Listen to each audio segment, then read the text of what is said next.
She had forgotten what it meant to feel beautiful. Greta Müller sat on a wooden stool in the corner of what had once been a schoolhouse, now converted into a processing center for German prisoners. Her hands, cracked and blackened with months of grime, trembled as she stared at the bundle of fabric placed before her. Clean cotton, blue with tiny white flowers, a dress that had never known the smell of gunpowder or the stain of blood. The American WAC officer who had brought it spoke in careful, broken German. "For Sie," she said, gesturing gently. "For you." The words hung in the air like an offering, strange and impossible. For months, Greta had worn the same grey uniform, torn at the shoulder, yellowed with sweat and fear. It had become a second skin, a badge of endurance that marked her as Kriegshilfsdienst, a woman in service to the war. Now this stranger, this enemy, offered her something that belonged to peacetime. Around her, other women sat in similar confusion. They had been pulled from bunkers in Berlin, from field hospitals near the Rhine, from radio stations where they had transmitted final, desperate messages as the Third Reich crumbled. They were stenographers and telephone operators, nurses and clerks, the forgotten army of women who had kept the machinery of war turning. Now they found themselves in Allied hands, expecting the worst and discovering something they could not yet name. The officer stepped back, her expression patient but watchful. She was perhaps 25, with auburn hair pinned neatly beneath her cap and eyes that seemed to hold no malice. "Gehen Sie," she said softly. "Go ahead, take it." Greta's fingers hovered over the fabric. The last dress she had owned, really owned, not issued or assigned, had been left behind in Hamburg when the call came to serve the fatherland.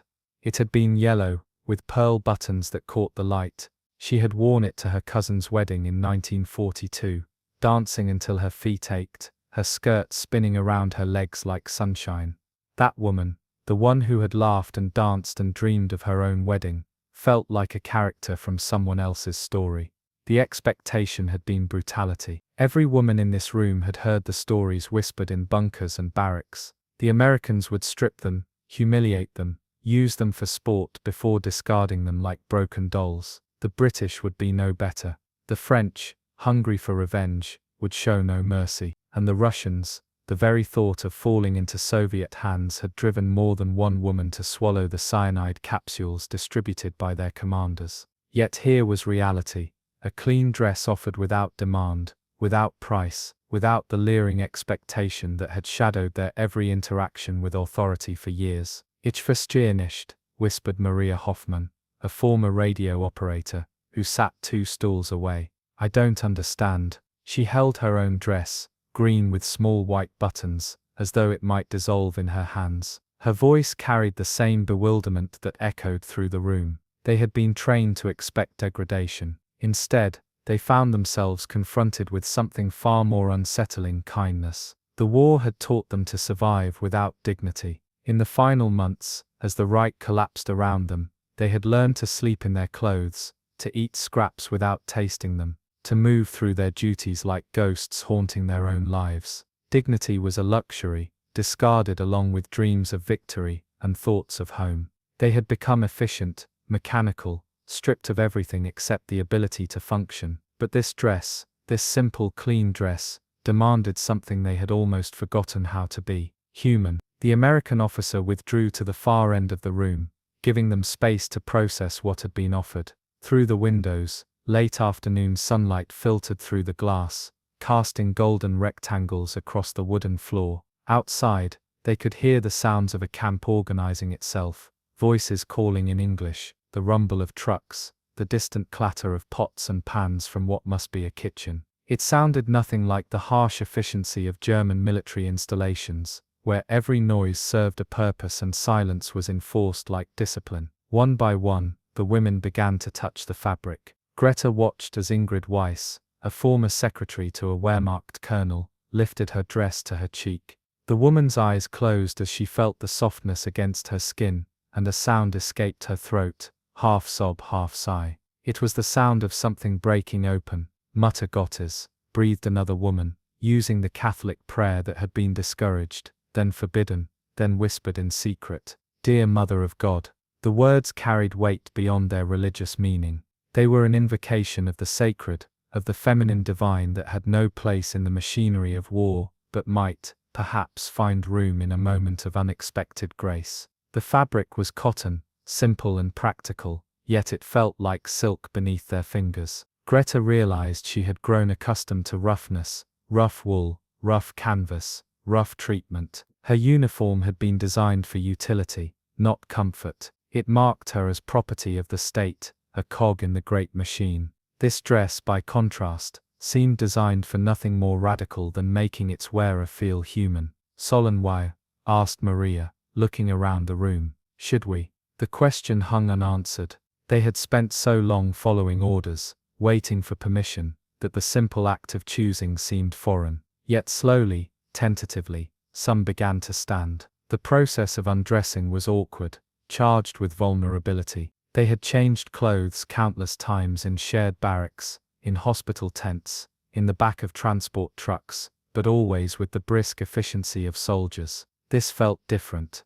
The removal of their grey uniforms was not just the changing of clothes but the shedding of identity. With each button undone, each piece of clothing folded and set aside, they became less of what the war had made them, and more of what they might still be. Greta slipped the blue dress over her head, feeling the fabric settle against her skin like a whisper. It was too large. They had all lost weight during the final months, but it was clean, improbably clean. The smell of fresh laundry rose from the cotton, carrying with it the phantom memory of normal life, of women who had time to care for their clothing, who lived in houses with gardens where sheets hung on lines to dry in the sun. As she smoothed the fabric over her hips, something unexpected happened. Her reflection appeared in the window glass, ghost-like and translucent, but recognizably herself. Not the efficient auxiliary she had become, not the frightened prisoner she had expected to be, but Greta Müller, 24 years old, wearing a dress with tiny flowers. The tears came without warning. They came in waves, starting as moisture at the corners of her eyes, and building into something overwhelming. She tried to hold them back. Crying was weakness. Crying served no purpose, but the dress seemed to demand them. As if beauty itself, real beauty divorced from propaganda and performance, could only be met with tears. Around the room, other women wept. Maria clutched her green dress to her chest and sobbed openly. Ingrid stood before a small mirror hung on the wall, touching her reflection as though greeting a stranger. The sound of weeping filled the space, but it was not the harsh crying of grief or fear. It was something softer, more bewildering. They were crying for the women they had been before the war transformed them into instruments. They were crying for the dresses left behind in bombed cities, for the lives interrupted, for the simple pleasure of feeling pretty that had been labeled frivolous and abandoned. They were crying because enemies had offered them kindness, and because the world had revealed itself to be more complex than any propaganda had suggested. The American officer returned, her expression gentle but unsurprised, as though she had seen this reaction before. She carried a basket filled with small items, combs, bars of soap that smelled like roses, tubes of lipstick in shades of pink and red. Luxuries that belonged to another world. "For the Damen," she said in her careful German. "For the ladies." The word choice was significant. Not prisoners, not auxiliaries, not enemies. Ladies. Women deserving of beauty for its own sake. The lipstick was the detail that shattered the last of their composure. Greta held the small tube in her palm, Revlon, in a shade called Love That Red, and laughed through her tears. When had she last worn lipstick? When had she last looked in a mirror and cared about what she saw? The war had taught them to see their bodies as vehicles, their faces as functional surfaces that required no adornment. Vanity was selfish, beauty was distraction. Yet here was proof that somewhere in the world, people still believed women deserved to feel beautiful. The transformation was remarkable. With clean dresses and washed faces, with hair combed and lips touched with color, they began to remember who they had been before the war reduced them to their functions. Maria, the radio operator, had been studying music before the call came. She hummed softly as she braided her hair, a melody from a Schubert lied that had no place in military life, but felt natural now. Ingrid, the colonel's secretary, had worked in a bookshop and dreamed of writing novels. She moved differently in her clean dress, with grace rather than efficiency. They were discovering that underneath the grey uniforms and the harsh discipline, their real selves had been waiting. The evening meal was another revelation. They were escorted to a dining hall where tables had been set with actual plates, not mess tins. There were glasses for water, napkins made of fabric instead of newspaper. The American soldiers who served them were polite, even deferential. One young man, barely out of his teens, asked Greta in halting German if she preferred her coffee black or with cream. The question was so normal, so peacefully domestic, that she struggled to answer. Cream existed here. In a world where German children had forgotten the taste of butter, where Assat's coffee was brewed from acorns and chicory, here was real coffee offered with real cream, as though such abundance were natural. The food itself was simple but abundant. Bread that was actually white, soup made with real meat, vegetables that tasted of themselves rather than the grey uniformity of field rations. They ate slowly, partly from shock, and partly from a growing awareness that this meal would not be their last. There would be breakfast tomorrow, and lunch, and dinner. They were being fed not to keep them functional, but to keep them human. After dinner, they were shown to barracks that had been arranged not like military quarters but like dormitories. Each woman had her own cot with clean sheets and a pillow. There were windows with curtains, actual curtains, checked gingham in yellow and white, and small tables beside each bed where personal items could be placed. The message was clear. They were expected to have personal items, to exist as individuals rather than interchangeable parts. That first night, Greta lay awake in her clean dress, afraid to wrinkle it by sleeping. The fabric held the memory of the afternoon, the moment when she had seen herself in the window glass and recognized the woman she had been. Tomorrow she might wake up and discover it had all been a dream, that she was still in the bunker beneath Berlin with Soviet artillery, shaking dust from the ceiling and her uniform stiff with old sweat. But the dress remained real. The pillow beneath her head remained soft. The sound of women breathing quietly in their sleep remained peaceful rather than desperate. The irony was not lost on her. While she lay in a clean bed wearing a pretty dress, her family in Hamburg might be searching through rubble for scraps of food. While she had eaten soup made with real meat, her neighbors might be boiling shoe leather to make broth. The guilt was sharp, but underneath it was something more complicated: gratitude. Dangerous, traitorous gratitude toward the enemies who had offered her humanity when her own side had demanded only sacrifice. In the days that followed, the routine became more defined. They were given small tasks: folding laundry, tending a garden, helping in the kitchen, but nothing that felt like punishment or forced labor.